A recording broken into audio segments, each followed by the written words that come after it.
All right, first, let's just start first with your overview of the car market in Nigeria. It's a very funny one. As you said, used cars are outselling new cars for a variety of reasons. Finance is one of them, the ability to maintain the car, get spare parts. But that has not stopped the fact that it's a market that's going to continue to grow. 193 million people, we do need a lot of cars. That's also because we haven't got the infrastructure and we haven't got public transportation, so the opportunities are endless. All right, then I'd like you to speak to the policy response. We've seen quite a number of initiatives come over the years. I'd like you to get how that traction is going.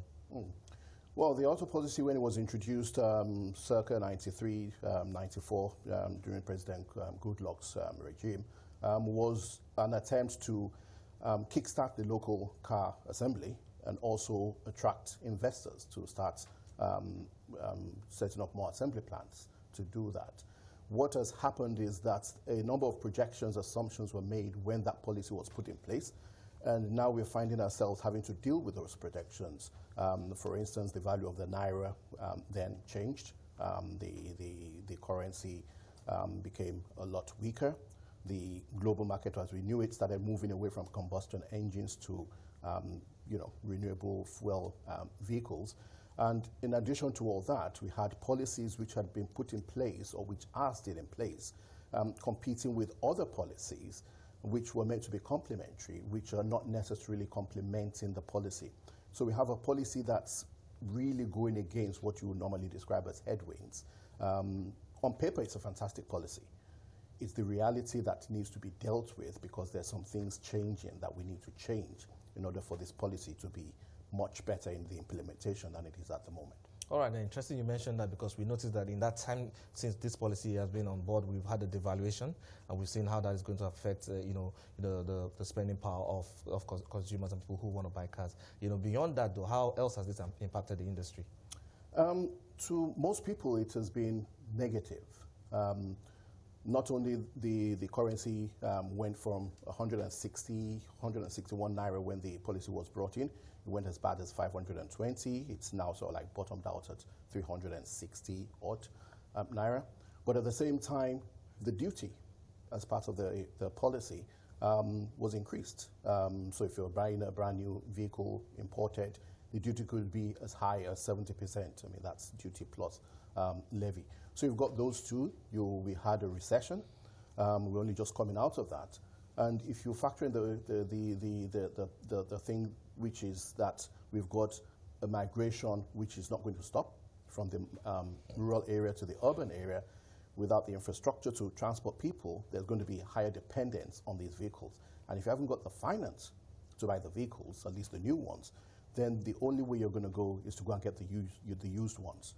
Now, part of the thing that needs to be done, which is being done, is to control the use of second-hand cars and the prevalence of second-hand cars in the market. But the approach to it is it's unstructured, at least in reality. On paper, it's in there. But also, you have a situation where you can only tax people and increase duty so much before people start avoiding it, and that then triggers smuggling.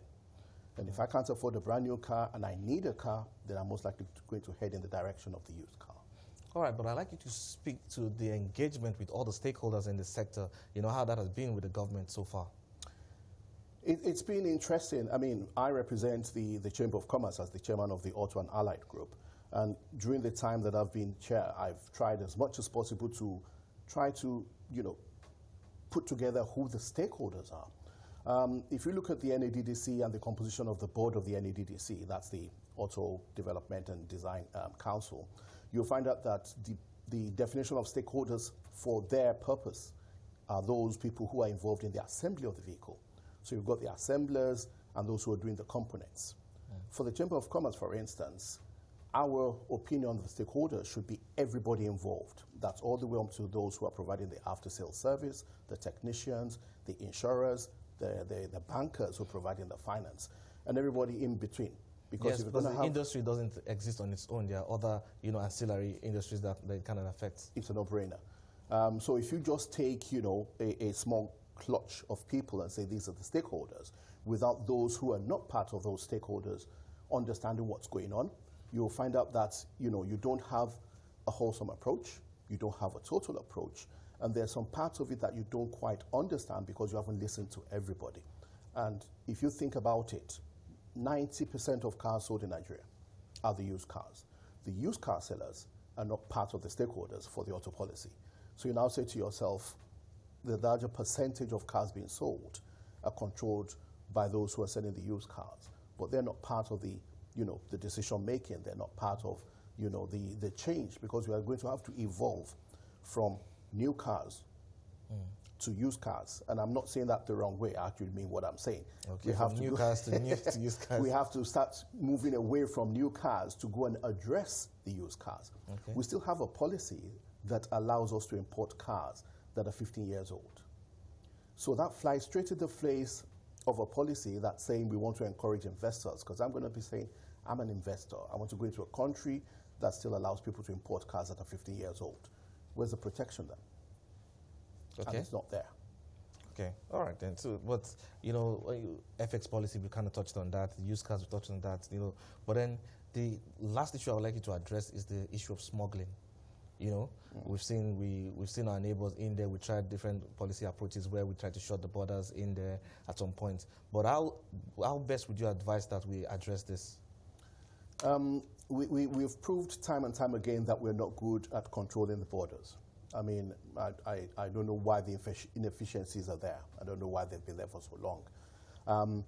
But if we're not good at doing them on this side of the pool, then why don't we try it on the other side of the pool? Rather than, try to stop the smuggler from smuggling, why not try to stop the goods from coming in the first place?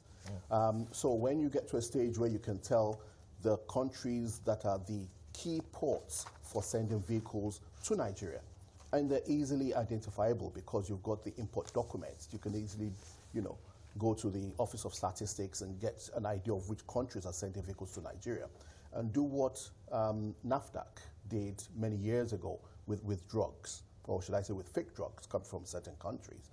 If you go to certain countries and tell them no car older than maybe 5 years should be shipped to Nigeria, and if it's shipped to Nigeria, there's going to be a diplomatic issue because you're going to take it up with you, or you don't allow them to get the import documentation, then you've already stopped a lot of that. For those cars that have come in, you need to be aware that many of them are not coming into the Nigerian ports any longer. They're going into the neighboring ports. But that's also because we've got policies that seem to stop the cars from coming in here, so they'll go to the neighboring country. And then from the neighboring country, through our porous borders, they'll be driven in. Actually, in 2016, I believe, Benin Republic actually imported more cars into its country than the whole of Nigeria. I mean, it sort of like boggles the mind. So more like they're just building a market for Nigeria? Well, the same year that we decided to increase the duty and the levy on cars, Benin Republic reduced its transit rates. It was a no-brainer. You increase yours and you're stopping them from going into your country, I'm going to encourage them to come into my country, and then I'm going to push them back into your country. All right, then we'll keep our eyes and see how this evolves. We'll be looking at this story very closely. I've been speaking to Bambo Adebowale, the chairman of the Auto Island sector of the Lagos Chamber of Commerce and Industry.